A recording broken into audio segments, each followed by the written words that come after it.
আমি ভাবলাম আমাকে হঠাৎ দাঁড় করালো। আমি প্রথমে ভিডিওটা মানে রেকর্ড অন করিনি, রেকর্ডিংটা আমি নিজের মতো নিজে যাচ্ছিলাম। আমি ইচ্ছা করে আস্তে করে দিলাম, দেখলাম পুলিশগুলো অনেকজন দাঁড়িয়ে আছে, পুলিশ স্যাররা, তো স্যাররা অনেকজনকে ধরছে। আমি ইচ্ছা করে আস্তে করে ওদের দিকে দেখতে দেখতে যাচ্ছি। আমাকে হুট করে আমি তাকালাম, আমাকে বলছে এটা কি লাগানো? স্যার ফোন লাগানো, রেকর্ড করি, ভিডিও ছাড়ি।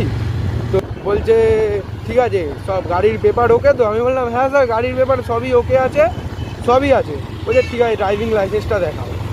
এবার আমি ড্রাইভিং লাইসেন্সটা দেখাচ্ছি, সামনে থেকে দেখছি একটা পুলিশ আমার ফটো তুললো, আমার পাশে পুলিশটা দাঁড়িয়ে। এবার পুলিশটা সিরিয়াস হয়ে গেছে, আমাকে বলছে, আমি বললাম স্যার এটা কিসের কী হয়েছে, আপনি যে ফটোটা তুললেন আপনি কোনো কেস দিচ্ছেন? তখন বলছে না কেস দিচ্ছি না, তোমার বাড়িতে একটা সমন যাবে কোর্ট থেকে। এবার এর আগেও আমি একটা সমন এসেছিলো আমার বাড়িতে, ঠিক আছে, এই কেসের চক্করে।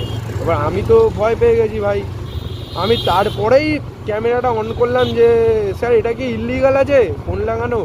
তারপরেই স্যার বলছে তোমাদের সঙ্গে তুই আর কি মারছি, আমি একটা তোমার কন্ট্রোল রুমের নাম্বার দিচ্ছি, এখানে ধরো কেউ হয়তো অ্যাক্সিডেন্ট করেছে তখন তুমি ফোন করে জানাতে পারবে, কারণ সোশ্যাল মিডিয়ার তো অনেক পাওয়ার।